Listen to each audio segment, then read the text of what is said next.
Ladies and gentlemen, welcome to episode 3 of the Sling'N podcast. I'm TJ. And I'm Kent. And joining us tonight, we have a very special guest, Spencer Keepers of Keepers Concealment. Spencer, welcome to the show, man.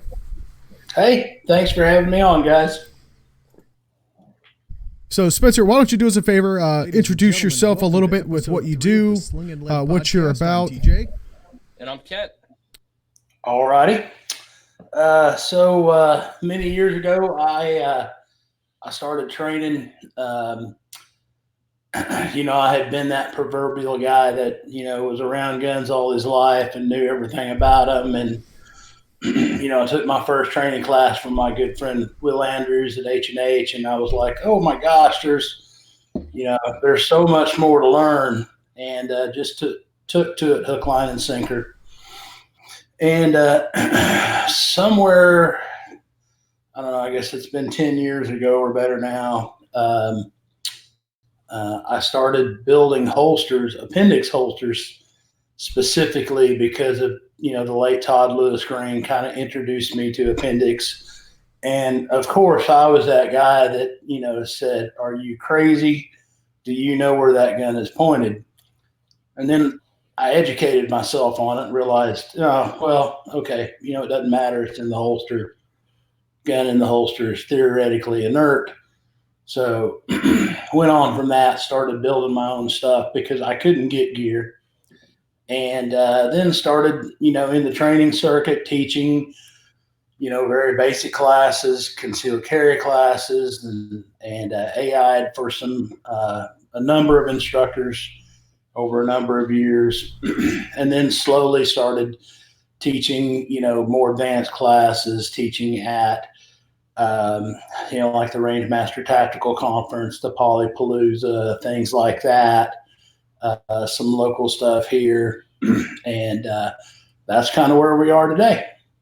Awesome, Spencer. So we knew that stuff about you necessarily because that's why we had you here, right? But we always like to ask our guests some kind of more fun, light questions. Who are you outside of the gun world?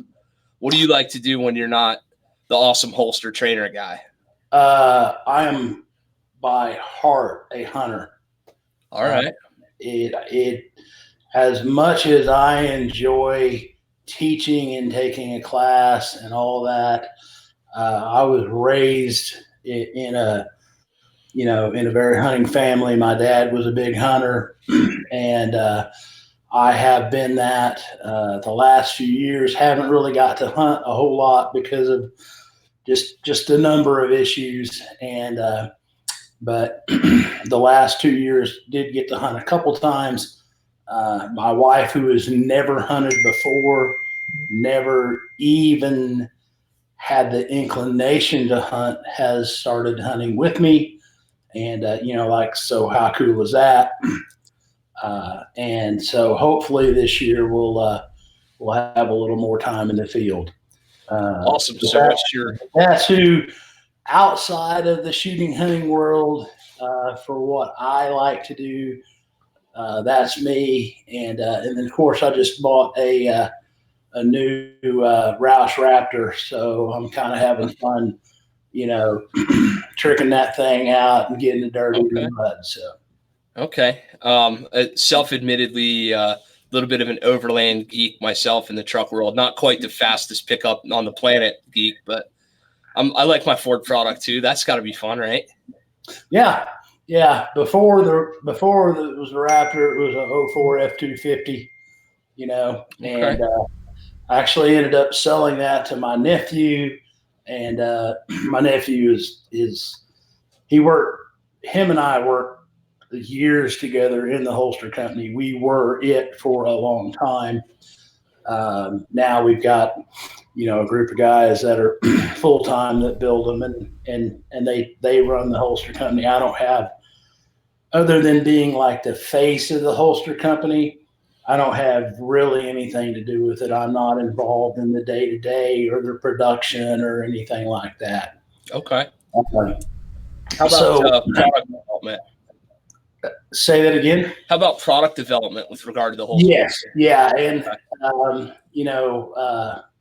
speaking of product development, oh my gosh, we are fixing to lay some stuff out there that is off the hooks.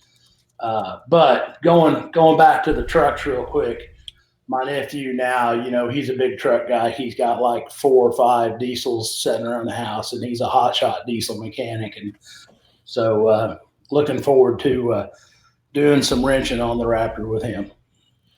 So we're going to have Keepers Truck Tuning Incorporated coming 2020. You heard it here first. I'm not going to deny that. Oh, shit. Okay. Oh, man. Oh, that'd be quite interesting. You can get your gun shit, your truck shit, and your holster all in one nice little suite. Yeah. That'd be fun. Just an observation I've had, just comparing the industries. It never ceases to amaze me how much, how many similarities there are in the interests between the gun community and the truck/gearhead community. But you find people that are just as passionate about getting behind those big trucks and those fast cars and turning wedges. Hell, you probably not even fixing anything. You just out there enjoy working on vehicles and stuff. It's like fixing a gun that ain't broke. Right. Right. Then it gets more broke in the process of fixing it. There's that. I'm just saying, I've got a Dremel and a bastard cut file. I'm practically a master gunsmith. True story, man. Especially with Glocks. You got it. That's it. Glock Armor, they're giving out T-shirts like nobody's business. So the holster company is, I want to say, not unique in, like, you're obviously not the only guy making an appendix holster, right? There's others out there. Right. I know from personal firsthand experience, I've got one of your holsters for my Glock. I'm kind of a bigger dude. No disrespect, but you're kind of a bigger cat yourself, right? Oh yeah. No doubt about it. Take me through the evolution of the product of the Keeper and where it started versus where it ended, and how you came to the conclusion that you're going to make some of the design choices that you did, because it's a unique product, and it's really, I personally like it. Okay, so this is really some people find this very interesting, but I came home from a tactical conference that TLG taught at, and up in Tulsa. I think it was the first year up in Tulsa, so this was like 08 or 09, maybe something like that. And my carry gun of choice at that time was a Glock 35 because I couldn't shoot anything else better than it. So I thought, okay, I gotta figure this appendix thing out, right? Because obviously it's faster, it's easier to get to, and Todd says it's just far more comfortable than carrying strong side. And I'm like, well, that can't be the case. You couldn't sit down with a gun like that. So that was my first deal, is figure out how I could sit down with a Glock 35. And figured that out. And from there, it was, how do I make the gun hide? And so, kind of standing there in the living room with a belt and a little holster that I had modified quite a bit just to kind of make it work. I realized that if I could, press the grip of the gun into my body and kind of pull the muzzle out away from my body, I could, theoretically make the gun hide. And I'm thinking, okay, I've been a 32-year technician at my real job, and I'm not to brag, but I'm really good at it. And so I just reverse engineered that. And, that ended up being a 12 gauge shotgun shell, a bunch of duct tape, and some foam. And sure enough, in the matter of about 30 minutes, I had a holster, if you will, that would hide a Glock 35 appendix on me. And I'm like, okay, so now it's a matter of trying to make one that's like almost fully functional, right? Because this one was, I mean, it would work, but it was not fully functional by any stretch of the imagination. And so the industry of the day, there were like two.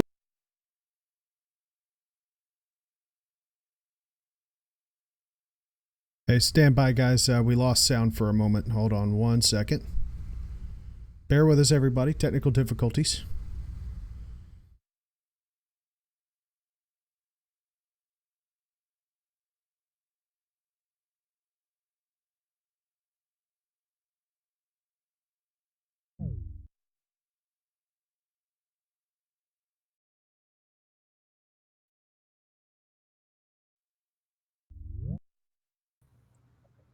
All right. I think we got sound. Okay, we're good to go again, guys. Sorry about that.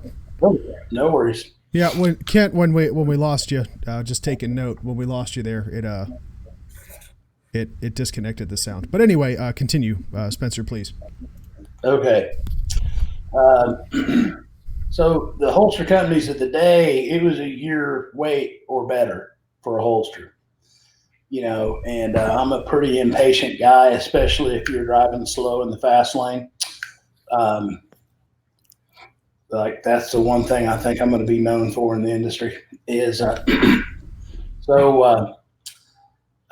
ordered Kydex and a Dremel and a heat gun and, a mold. And the next thing we knew, we had a working holster, and I just continued to try and involve that. So we've got them now to the point where they're better than they ever have been. They're really adjustable for ride height and cant. And, we have the the foam wedge. That's actually a patented part of ours. We do have a patent on the holster. And it's been really cool, over the years, adding new products and new lines, and the guys have the processes down more and more. Interestingly enough, when I first started the holster company, I just thought that, you actually had to make the holsters. Now I find that there's a ton of holster companies out there that just repackage holsters that somebody else makes. Yep. So that's kind of funny. Yep. You mentioned patents just now, and we have a question in our chat about the patent pending trigger finger pinch to protect from accidental discharge. Is that a thing? Is that patent approved? Yeah, that's a thing. It's something I don't really push. I've been through 3 patent attorneys during this whole time, and if I happen to catch 2 of them in a dark alley, it would just be a real blessing for me. Everybody loves attorneys, don't they? Right. So, so that's going to start taking a little different turn now. And I don't mean to talk too much about that, on the show, because, that's a business deal. But yeah, that trigger finger pinch is something that I made into the holsters to kind of give you a chance if you were, to kind of screw up as bad as you could screw up and start to reholster the gun with your finger on the trigger. The way the keeper and the keeper light is made, it will actually grab the tab of your finger and your tendon and pull your finger tab or pad away from the trigger. It induces quite a bit of pain immediately. And so my hope is that if you were ever in a situation where you were not, using good, proper reholstering techniques, that this might give you that, that little split second of, hey, dummy, you're doing something wrong, fix it. So. Gotcha. So a pain penalty to replace a much worse pain penalty. Correct. Got it. Makes total sense. Correct. So just to keep on, we love it when we have an active chat. Another young lady in the chat is mentioning that she prefers appendix carry because as a female, it's easier to dress around. So how do you? Uh-oh. Am I back? Yeah, you're good. We got you. There's Okay. There's 4 of you now, but that works too. There's all kinds of Spencers. We love it. Wow. So females and appendix carry, and the fact that it's easier to dress around for them versus strong side. Obviously, I'm sure you have a lot of female customers. So yeah, we have a lot of female customers, and when my wife and I first started dating, she's smoking hot. I'm the luckiest man in the world. And she came to me one morning, and she's all dressed up and just looked amazing. And she's like, okay, so what gun holster combo do I need to carry with this and make it hide? And I'm like, none of them. You could literally put a credit card where the gun would go and it would print in what she had on, And so for most women, they have to learn how to dress around the gun to a degree. Appendix carry is essentially an equation, a mathematical equation, right? It can be really easy. It can be like 2 + 2, boom, that works for you. Glock 17, adjusted the way we have it adjusted right from the factory, you put it on your belt and it's just perfect. It works great. And then it can be an extremely large equation with things like with the girls, pant fit, pant ride height, especially because women really get kind of shafted on a lot of their pants that they have to choose from are super narrow waist, low waisted. Well, the lower waisted they are, the less opportunities they have to hide a gun there, right? Then you get into body shape and body type and pelvic length and pant ride height and shirt fit and belt tension. Belt tension is huge for appendix. It can get kind of complicated. So at some point in time, most women will find that they have a little bit. Now, having said that, we have a ton of women that look amazing, go out and look girly and carry a full-size fighting gun without any problems whatsoever. So it can be done. Yes, absolutely. I know plenty of ladies who are a testament to that. And I would have to argue with you on the luckiest man in the world thing because my wife's probably watching this. So I got to at least put up like a slight fight and, say I might be the luckiest guy. But I don't know. There you go, dude. We're probably all lucky. Played. I think TJ is too. So look at y'all being self-deprecating. My wife's the lucky one. What are you talking about? Oh God. So that's a scary thought. Of all the episodes she's gonna watch this one. Watch. Right? Yeah. All of a sudden, you'll just see the power go out at TJ's house, and the whole operation's just gonna go woo. And when it comes back up, his wife will be behind. I'm not gonna say her name on air, but his wife will be behind him, going, "What'd you say?" Yeah. What happened to TJ? He got rebooted. Yeah. The cast iron skillet. Yeah, something like that. He got control deleted. Yeah, my wife's a good shot, man. She'll use she'll use a gun. Yeah. Oh. or a bow. I mean, she's pretty good with that too. And Tennessee chicks, man. So let's transition because you built me a nice little segue there. You said full size fighting gun. So let's turn our firearms instructor hat on for a minute. and talk to us a little bit about your training philosophy overall. Obviously, for those of you guys that don't know, myself as a baby budding instructor, it's an honor just to be on the same, web chat with a guy like this. Spencer's been around the game for a minute, and he's been doing more high level classes and to more amazing conferences and stuff like that. So we have a nice treat to listen to somebody who's like I don't want to say a mentor necessarily, but an idol, or somebody who I would try to aspire to be someday. That's all the smoke I'm going to blow up your skirt. So hit me with your training philosophy a little bit. Yeah. No, you're very welcome. Hit me with your training philosophy. You said full-size fighting gun. I assume you don't mean car P380 or some nonsense, do you?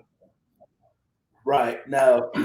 So kind of where I draw the line and what I would consider a full-size fighting gun is I would probably start at the Glock 48 as a kind of a minimum and move upwards from there. The reason that I wouldn't include the SIG 365 in that is because it is still significantly smaller. Even though it holds more ammo, it's still significantly smaller, and the sight radius is a thing, right? From there, the PX4 compact carry, the Ernest Langdon editions. Oddly enough, if I could only have a handgun, that's what it would be.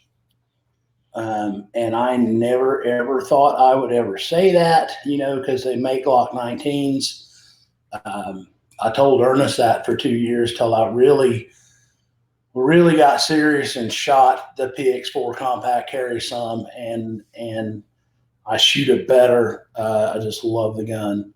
The whole DASA thing isn't near as big of a deal as a lot of people make it out to be.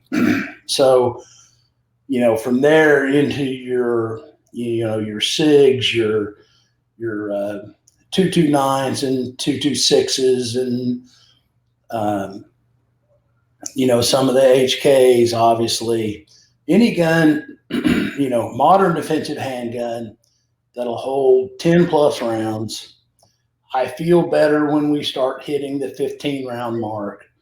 Because then you've really got a 3-person bad guy gun, at that point in time. So that's if I was going to kind of do, what is a true fighting handgun. That's kind of where I would start drawing the line. Awesome. Yeah. So, of course, the pinnacle of that is the Langdon Tactical Elite. Yes. Okay. So this one, yeah, that one. I want to be included too. Yeah, you don't have a Langdon Tactical. Get out of here with that. That's not a Beretta. Get out of here. You can't be included. It's kind of the same. Yeah. It's like Ford versus Chevy, It is. Ford's right, and the rest of the world's wrong. That's fine. Right. It's all good. Just that simple. You know what? I'm one of those dudes. I don't give a shit what you're carrying if you can shoot it. And I know TJ can shoot that CZ. So there is that. Absolutely. He can run that. That's really what it comes down to me too. I don't care. I have my preferences, but man, if you can pull it out of a holster, make fast, accurate hits, keep the gun running, and give me performance on demand, I don't care what it is. Yeah. You mean other than just yelling the word up and like one of those little blue things with a button on it that has numbers? You mean that kind of performance on demand? Is that what you mean? Well, that's how you know when the fight started, Kent. You hear the beep, and that's when it's time to go, right? Because the bad guys carry those, right? That's how they know they're supposed to signal. I was alluding to something Spencer just posted about the reasons we train under time duress and how it inoculates us to further stress management down the line. So, yeah, timer's a good thing. But what I really would like to talk about for a minute, since you brought up the miraculous Langdon Beretta, is why is this gun so good? Because I don't know yet. All I do is point it and press the thing, and it makes holes where I want them to go faster than I'm used to. It's like it turns your bullets into little Patriot missiles. They always find home. There's like some kind of magic in here. There is, part of that is because you've got a world champion, multi-time, speed world champion shooter that designed it, right? That had a lot of time behind the 92. The thing about the Elite, the frame is really the best frame you can get. It's checkered both front and rear, right? Yep. You put the Langdon grips on it, which are the thin grips, but they have a very aggressive grip texture, and the grip texture goes very high on the gun, right? The other big thing with the Elite is right around the trigger guard, they have actually gone in and radius that. If you've ever taken just a regular 92 and shot it, that edge right along the trigger guard gets really annoying really quick. From there, they have worked with the manufacturer on frame to slide fit, barrel fit, all that. They've tweaked those dimensions some, and what my understanding is, I could be wrong, they put a stainless barrel in it, which is on average a little more accurate than the standard barrels. From there, the slide is the lightweight Vertex slide. It's got cocking serrations on the front, which I find very handy. And, then they've got good visible sights on it. And then the real, beyond all that, which that is a lot, the real magic happens in their triggers, whether it be a trigger job in a bag, or, you send the gun to him and he does a trigger job. I have both. They're both phenomenal. The difference is so subtle that most people will never know. For me, on the other hand, I am, for whatever reason, I am very in tune to just small minutia changes from trigger to trigger. And I have drove Ernest nuts about, hey, this one breaks, like 2,000 sooner than this one breaks, And he's like, how did you ever shoot a Glock? I was like, I don't know. But that's where the real money is. When you have a double action trigger that's in that, 5.5 to 6.5 or 7 pound range, that has no stacking, no creeping, no, there's no grit or binding or anything. It just rolls straight through. And then you get to arguably the best trigger that you can have, that single action trigger. And now if you want to take that a step further, you put their new enhanced trigger bar in there, which takes the reset to less than 1/10 of an inch. Now, I'm not a big, the reset part of that isn't that big to me, but I find that I get a little cleaner breaks with that trigger bar, and it's supposed to be harder than the Wilson bars. I have wore a few or more than a few Wilson bars out, and actually had to have them either restoned or replaced. So, but that's kind of the whole package. It's not one particular thing. It's the synergy of the whole gun. The lightweight slide allows for a really lightweight recoil impulse, and the muzzle doesn't rise very much, nor does it dip very much. If you get like the Brigadier guns with the big heavy slide, you'll see a lot of guys that will start shooting low when they start going fast, because they'll actually catch the side of the front sight as the slide is going forward. And then the slide and the front sight will dip way low. They'll break the round as the gun is actually coming back out of the recoil cycle that just started. I've heard that referred to as negative recoil. And I've gotten that on a T-34. Yep. Yeah. Yep. So I'm new into this. I actually, of all goddamn things, I got mine a couple months ago and broke the stupid thing. Right. Managed to actually crack the slide. So Beretta took, dude, I break hearts and I break guns, and I don't even mean to, man. Wow. But Beretta took care of it, you know, and I got it back in here, and I did the trigger job in a bag.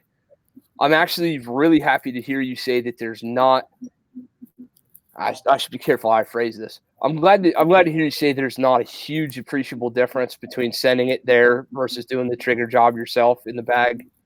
Because I wondered about that. There's not. Okay. Well, and I do have the new optimized trigger bar because that was an option. So why not, right? Figured I'd say what you want, Kent, but you were calling me cussing up a storm when you were trying to do that yourself. Dude, I'm not. There's no question. So performance-wise, there's not an appreciable difference, but frustration and overall stress of having to do that shit yourself, I'm sure there is a bit of a difference. The main deal on that literally is watching some of the videos they've got. And believe it or not, like the number one thing I would tell you to do is buy that damn, what is like a 1.5 or 2.5 crochet hook, so that you can get that trigger return spring and pull it up out of the way while you're installing the new trigger bar. Yep. Once you do that, they're gravy. No, they're not. Hey, listen, I'm not that bad. I did. You were having an off day, buddy. It's okay. Oh, bro. I literally used the longest pair of tweezers in existence and just got on that spring and pulled it up, and I'm like looking down in it real close, trying to figure it all out, and the son bitch let go, and I took one right in the face, and I said, God damn it, this is it. So I wish I'd have had to, because I was doing the like flashlight in the nape of the neck, like this thing, like trying to work on it. I'd probably look like Schmeagol looking at his ring, all contorted, looking down in the vise, trying to figure it out. But it's in there. Right. It's in there. Gun go boom when I want it to. So I will say this. I found out about the LTT Elite Beretta, and for the record, everybody, nobody on this channel is official. Well, at least Kent and I aren't sponsored by Ernest Langdon or Beretta. But I mean, we're open to the ability. Yeah. Ernest, give us a call.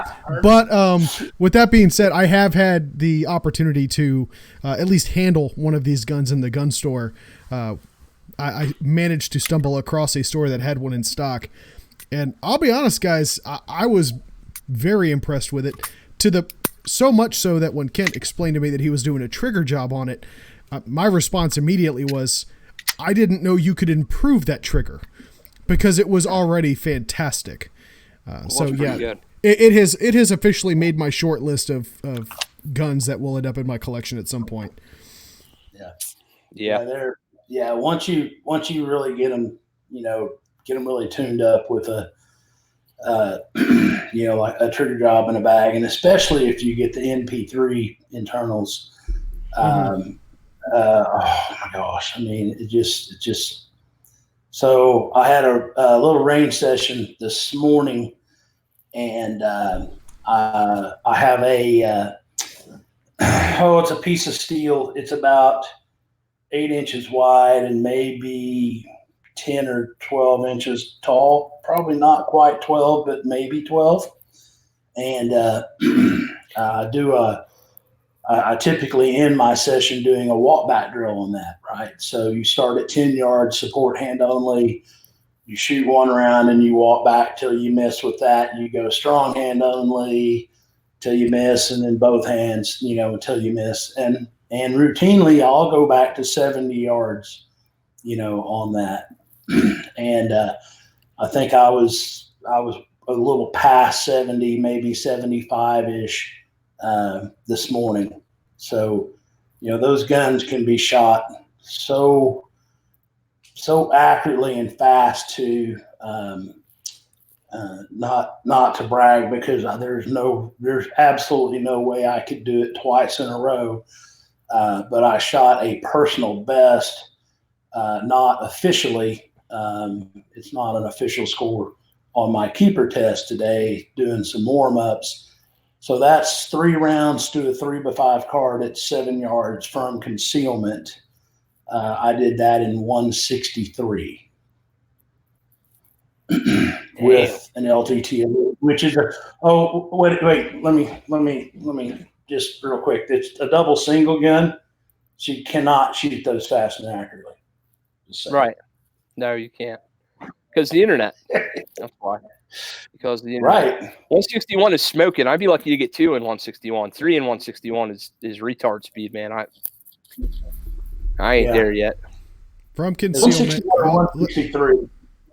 From concealment, 3x5 card at 7 yards in under 2. Kent, I think I think right there is going to be our drill of the week, buddy. Yeah. Yeah, I think we're going to jump ahead to the assignment for the week. I'm going to say that's your homework, everybody. Yeah, 163. Well, if you can shoot that, what I will tell you is if you can shoot that drill in 3 seconds or under, you're a pretty salty shooter, especially if you can do that consistently. how many 3x5 cards do I get to stack vertically in the A zone? You get one, you cheater. Oh, well, fuck. Yeah. So I'm going to go ahead and scrap what I had prepared. Not vertical. Okay. Horizontal. Okay. Yeah. So all right. It's surprisingly a tough little test. Well, that's all the time we have, folks. It's been nice having Spencer on. We interrupt this broadcast while Kent and I go reflect on our life choices. Yeah. Excuse me for a minute while I go pout in the corner about how terrible I still am. The minute you think you're good at something. Well, anyway. So, Spencer, we've got a question for you in the chat. People are like reading your website. God forbid anybody would ever do that to find information. Curious about the home defense strategy. Website mentions close quarters training. That is so I have done a bunch of close quarters training, and I've done a few, very few, like home defense scenario-based training, right? And that is so individualized. It's hard to say, it basically what it comes down to is you need to make a plan and you need to have a good plan for your household, right? The wife and I do not have children. There are not none of our friends really have children. There's no children that are ever in the house anymore now that her, youngest daughter moved out here a couple of years ago. So our scenario is vastly different than somebody with children, right? Yep. It may be a scenario where you're going to, if your children are down the hall from you and that's a dead end hall, It may be a scenario where all you do is protect the hallway. That's it. You get a shotgun or AR handgun or whatever, you decide is best for you and your family, and you defend that portion and don't move. It may be that the children's bedrooms are in different areas, and you and your wife may very well separate and go to different areas. It may be that the kids come to you. It's going to be so individualized. The movement in the house, probably the best thing you could ever do, other than taking ECQC with Craig Douglas or Greg Illifits has a class, and its name's not coming to me, but I think if you can train with those two guys, Paul Sharp, Cecil Birch with some jiu-jitsu, stuff like that, so that you can kind of get an understanding of that, managing unknown contacts, as Craig calls it, situational control, verbal agility it's just huge on the list. But beyond that, arm movement and structures for a civilian defender, as the Dr. Sherman House calls it, is a fabulous class to really understand being able to move and what angles can do for you and what they can't do for you, what a flashlight can do for you and what it can't do for you. Everybody's, not everybody, a lot of people run around with, oh my God, I got to have a Surefire, 300 Ultra on my carry gun and carried appendix. Well, that's great if you can do that. I can't do that. I don't have enough width in my hip structure to allow the light to be there, right? So I carry a handheld. Interestingly enough, I'm really good with it. So there's just a whole lot of factors that you need to consider when you're setting up a plan for your house. For instance, this is maybe something different than some people have not thought about. We live right next to the park, where there's coyotes and bobcats and stuff like that. And so we've got two dogs. We're very big dog people. So my home defense gun is a carbine with a light on it and a red dot. I'm as much concerned about letting my dogs out and a coyote or a bobcat or something like that being in the yard with them, because a coyote will kill a domestic dog in a heartbeat. Mm-hmm. I have personally seen a coyote kill a 240-pound 10-point buck, and by himself, and I would have never believed that to have been possible. So they'll kill a dog in a heartbeat. So my carbine is as much to protect my dogs as it is to protect myself, right? So that's why I don't choose a shotgun or I don't choose a handgun. I want something that of course I've got a big light on it and a dot and all that stuff, but I want something that's very precise, easily to controlled. And if I need to make a longer shot with it, I can. That may be completely different for, somebody else. They may have all the bedrooms upstairs and a fucking Beretta 1301 at the top of the stairs is all they're ever going to need. Speaking of Langdon's awesomeness, right? Man, and I am an 870 guy too. Like both of my gauges are 870s, and but man, that thing's kind of calling to me. yeah, same here. At this point, I'm convinced that Ernest Langdon could get his hands on a high point, and every one of us would be like, well, maybe. It might be worth taking a look at.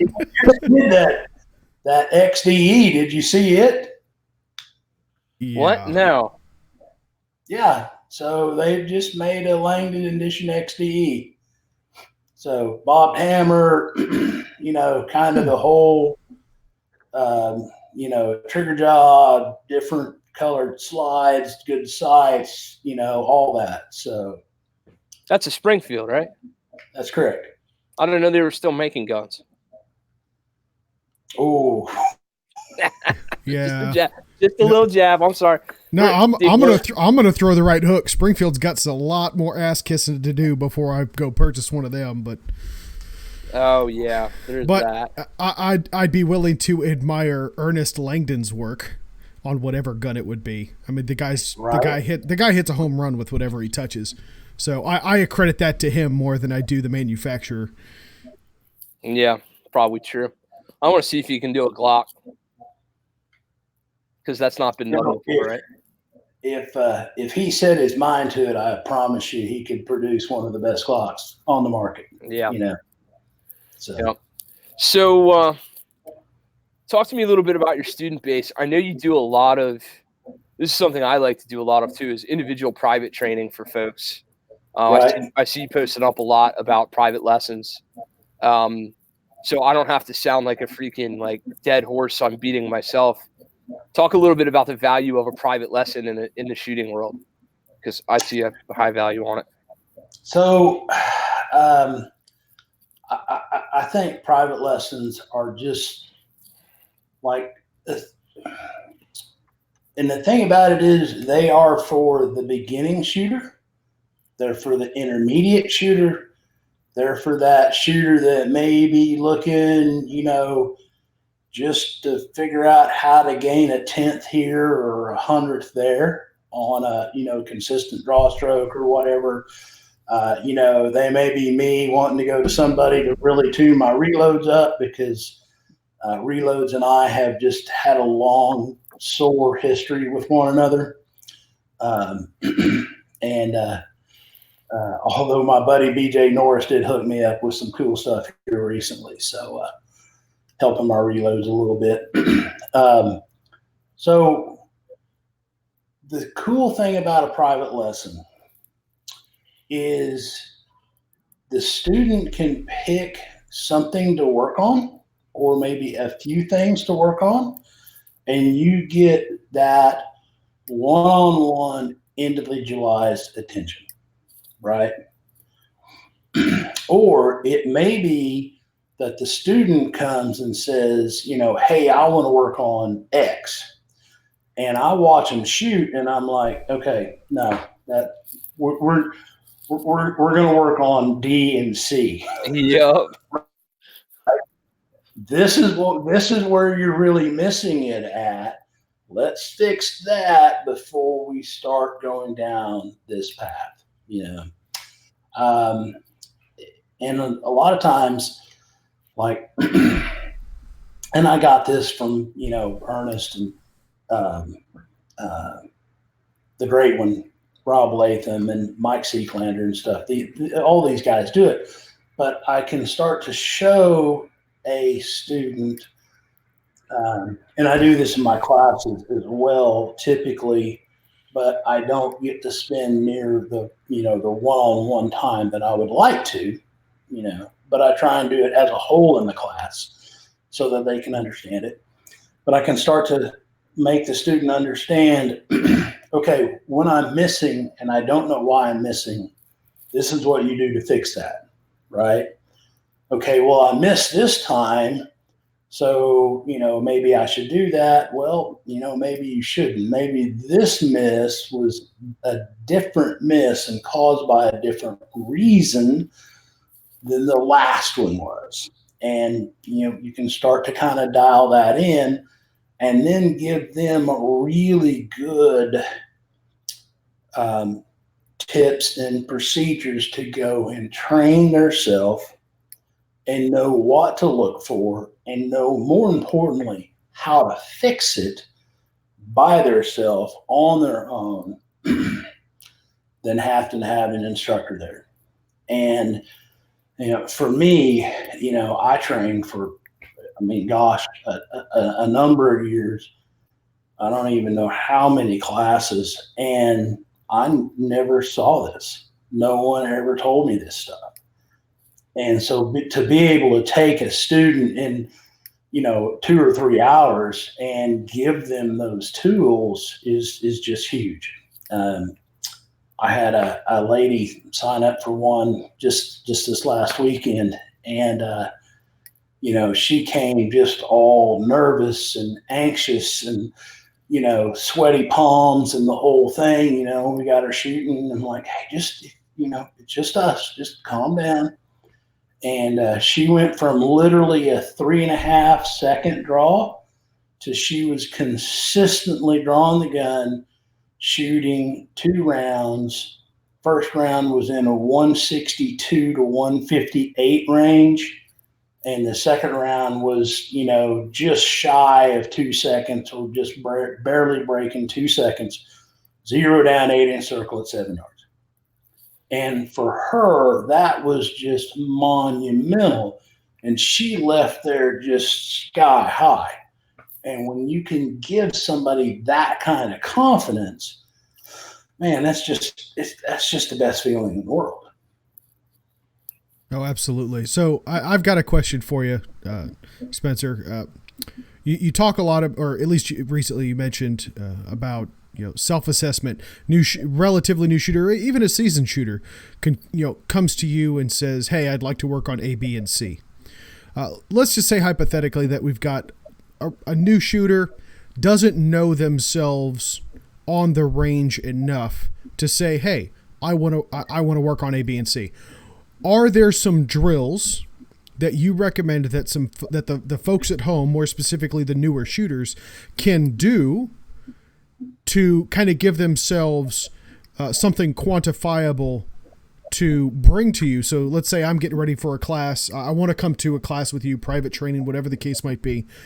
Right. But I don't know where I'm at. Are there some drills that you like that the people at home can reference that maybe they can do kind of as homework before they come to your class and actually have something relatable to speak to you on? Right. So there's 2 parts to that. So the first part, let's cover the drills. Okay. I'm a big fan of course, my test, the 3 rounds to the 3x5 card at 7 yards. Shoot me the test, 10 rounds, 10 yards, 10 seconds. I don't care if it's from the ready or from the holster. Doesn't matter to me. Right. The bill drill. If you can shoot me a clean bill drill, inside 3 to 4 seconds, that's now we're starting to get somewhere. You're starting to understand a little bit about grip and recoil control and sight management and trigger management, etc. Probably of all shot on the pistoltraining.com targets is the 3-2-1 drill. You're going to shoot 3 rounds to the 8-inch circle, transition 2 rounds to the 3x5 card, transition 1 round to the B dot that's on that particular target. The B dot is to the right of the 3x5 card. Most people are right-handed, so they find moving the gun to the right a little easier. At least I do. So that's why I have the target go that way. And then in my class, we'll actually shoot the inverse of that. We'll do a 1-2-3 drill so that you're drawing to a very small target and then moving the gun to bigger targets so you can shoot them faster as you go. Right. So there's some drills. Now here is the potential problem with doing that is if you're a new shooter, what mistakes are you ingraining that I may never be able to fix? Right? So that's the real issue. I'm a big fan of people shooting competition and stuff, and I do it a little bit. I do not do it a lot. Unfortunately, I am typically working when all that transpires. So, but I cannot tell you how many times I have seen or heard, well, I'm going to go shoot competition to learn how to shoot. The competition is a test of how you can shoot. It is not where you learn how to shoot. As you progress, say you go to a training class and get some real good fundamentals on grip and stance and trigger control and sight alignment and what is an acceptable sight picture and transitions and all that stuff, now you can take and go apply what you've learned in a competition, right? Right. But going there to learn how to shoot is kind of the wrong avenue, right?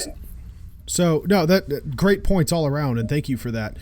So, in the interest of trying to combat the training scars, what, in your experience, have been some of the most common training scars that relatively new shooters end up with? That are, especially those that are the most difficult to get out. The most difficult one to get out is people that have been taught. Yep, you're good. Clear gun, right? Mm-hmm. That have been taught this. Pin and pull, baby. Pin and pull. Right? Yep. They have been taught, well, what you want to do is you want to hold the trigger to the rear and slowly, carefully just let the trigger out enough that you can feel and hear the click, and then you can press the trigger again. Oh, and by the way, it's faster because you're moving less. Right? Yeah. Yeah. So what happens in those cases, because I was taught this and it literally took me about 10,000 rounds of ammo to fix it. Okay, is when you hold the trigger to the rear and you're letting it out, what for the vast majority of people, especially when they are put under pressure, let's say we're going to shoot the test, 10 rounds at 10 yards in 10 seconds. That's at a B8 bull. Okay, that's a pretty demanding target, right? What becomes their indication to shoot the gun again isn't sights and where the sights are aligned. It is the trigger because it just reset. So their indication to shoot the gun isn't the sights, it's them resetting the trigger. Yeah. The sight should dictate that. Ideally, what we should do is have the trigger reset. You'll notice there's no click anymore, so that I can now press the trigger when the sights dictate that I can, depending on the difficulty of the target. Right? So that's like number one. Number two is people refine and confirm sight alignment far, far too much. Okay. they will literally, so in my little, my 3-2-1 drill, right? My typical transitions from the last shot at the 3x5 card, moving the gun over to the B dot and pressing the next round is sub half second. Okay. Most people take anywhere from a second and a half to 3 seconds to make that B dot shot. And they don't need to. Their brain wants them to see perfect sight alignment and the sights being perfectly still on the target. Right? Right. They don't need that. All they need is good enough sight alignment and that the sights are not orbiting out of the target area. Wobble zone. Right? Yep. And this gets me on one of my little pet peeves because, people are like, well, you just barely nicked the bottom left corner of that B dot when you shot it. Well, yeah, that's because it's a target and that's a line. And if you break the line on the target, you get credit for that hit. Whether you break the line or you put it straight in the center of the, the circle of the top of the B, right? It doesn't matter. They're both hits. Yeah. Can I quote the Jedi target real is quick? the target. Oh, I'm going to quote Jedi right quick. If I line break your aorta, it still hurts. Yeah. Gosh. Right? Yeah.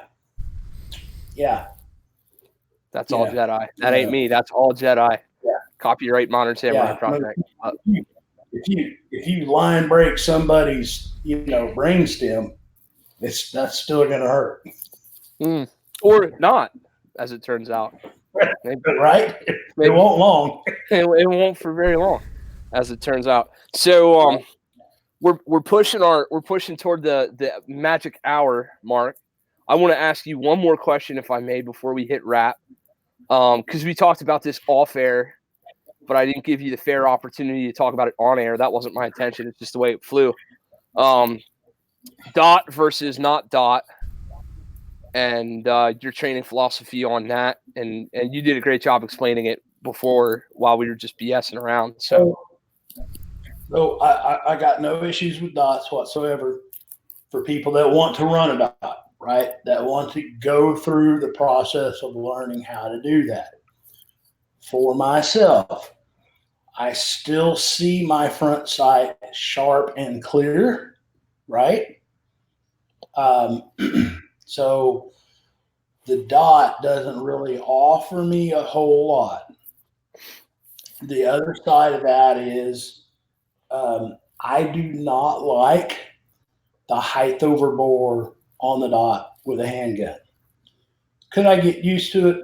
Absolutely. I'm sure that if I, decided to set up a dot gun and apply myself to learning how to run that, I could learn how to run it very well, right? I do think it's, going to be the future. I think it's the way we're going to move. I think the gun industries are probably making some stuff right now that will, in 3 to 5 years, we'll be like, oh my God, can you remember when we had iron sights on our guns? But for me right now, I'm an iron sight guy. And this is something else, I shift my visual focus quite a bit when I'm shooting. I was just going to ask you that question. So all I need is confirmation of the sights, right? Sometimes that confirmation is going to be a hard, sharp front sight focus. Sometimes that confirmation is going to be a very soft focus, much more target focused, but I'm not looking at my sights. I can see my sights. I'm just not focused on my sights. And my eyesight, and many people, because this is typically an experiment that I will have people do in my classes, find that they actually shoot way better with a soft sight focus and more of a target focus.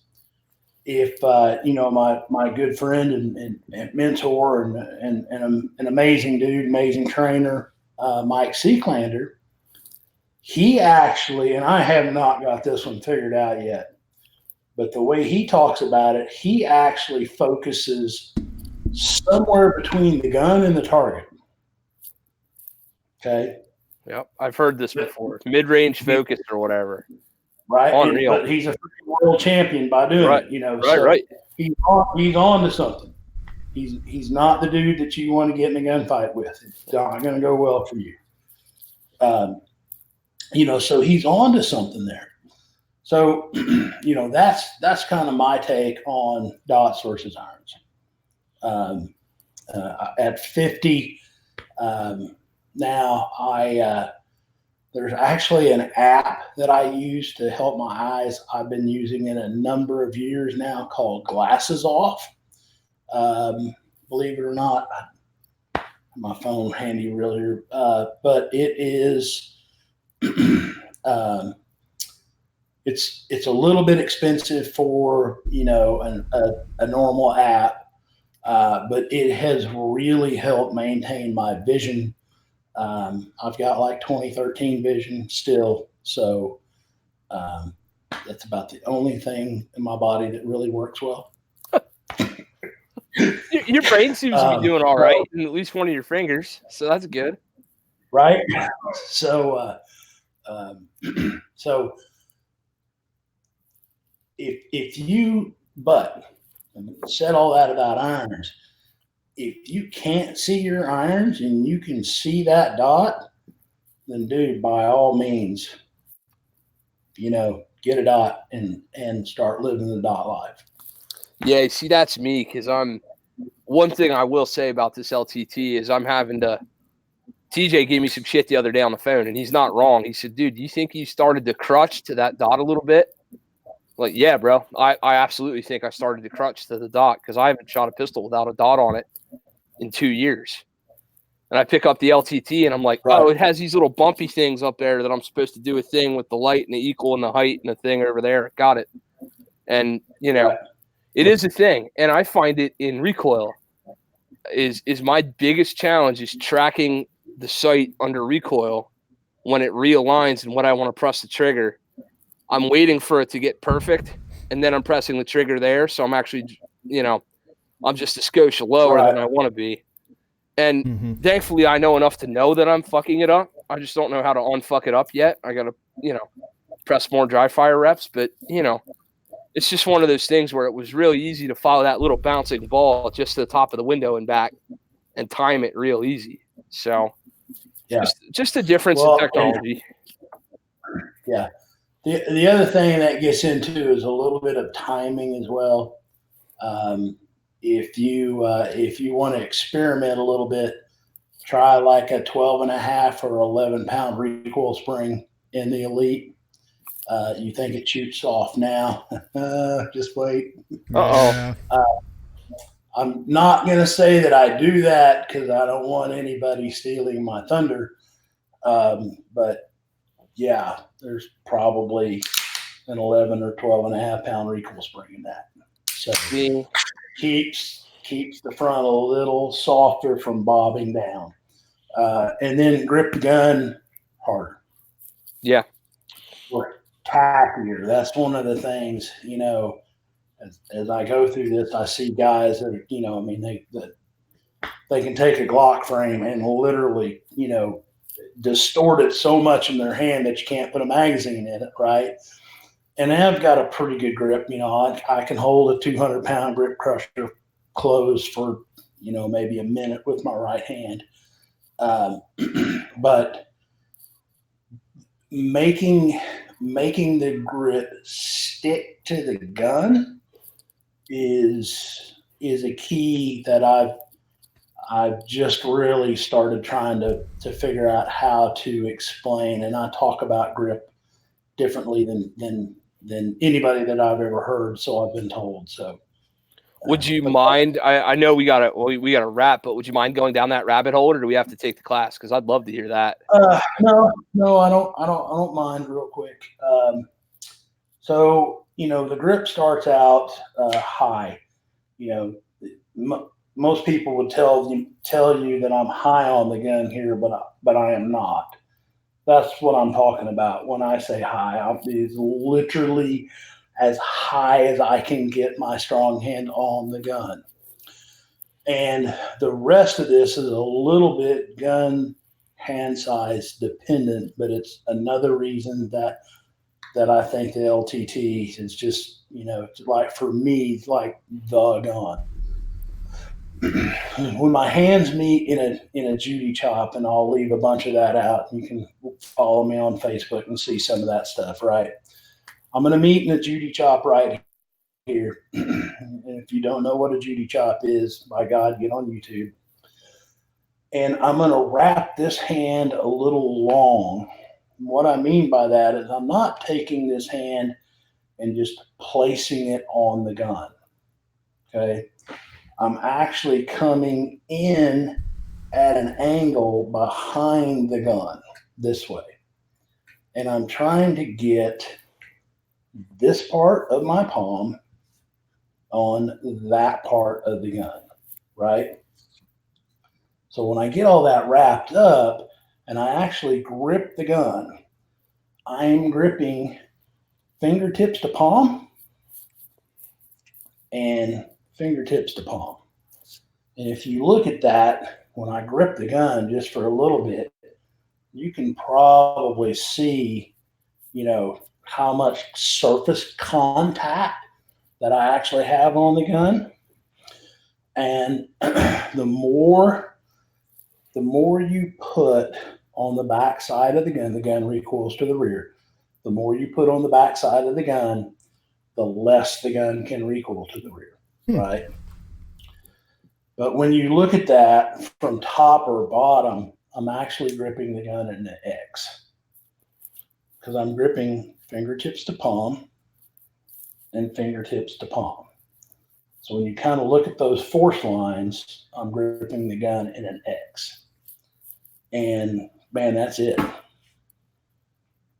Grip the gun hard. See, it's the stuff like that this format is really good at exposing and bringing to light. I really appreciate your time and your effort in going through it, because I've heard that said. I've heard grip the gun in an X before. As it turns out, by happenstance, I'm doing it that way. But you just rolled out the way to explain it correctly, and I do appreciate that, because that makes a lot of sense. Yeah. That's awesome. TJ, man, you want to do the thing where we like pay the bills and we ask Spencer who he wants to rep and plug and all that stuff? Or yeah, man, absolutely. Spencer, go ahead and tell the folks at home where they can find you, find out about your classes, your holsters, and all that other good stuff that you offer. All that is conveniently packaged at keepersconcealment.com. It has a list of all the holsters that we sell and a list of my classes. You can sign up right there. I've got some classes coming up in Ohio. Got an advanced AIWB in Illinois at Alpha Range, I believe it is.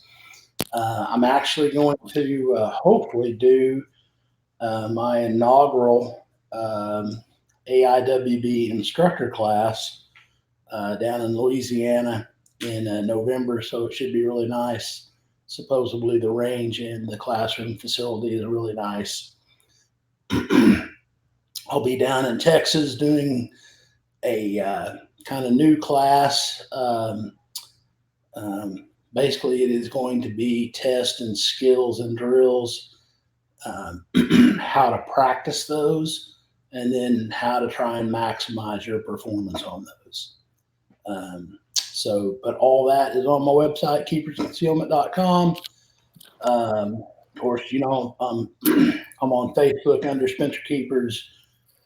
We do have a Keepers Concealment Facebook page and Instagram and all that. So outstanding. Well, Folks, you heard it here. KeepersConcealment.com. Head on over. Show Spencer some love. The man puts together some fantastic products and information. Certainly an instructor that I look forward to training with here in the near future. As always, I invite you guys to check out mine and Kent's respective YouTube channels. You can find me on Lead Sling and Ginger and Kent at Green Mountain Defense on Instagram, Facebook, YouTube, and of course Kent's website, greenmountaindefense.com. Links, as always, are in the description down below. I'm TJ, and that's it. That's right, folks. You've heard it here. That's all we got. That's all we got. And that's Spencer. And that's Spencer, of course. So by all means, guys, if you're new to the podcast, by all means, be sure to check us out on Apple Podcast Player, Spotify, of course, right here on YouTube. Go ahead and subscribe to this channel. You can participate in the live chat every Wednesday. Until then, everybody, God bless you all. Get out and shoot.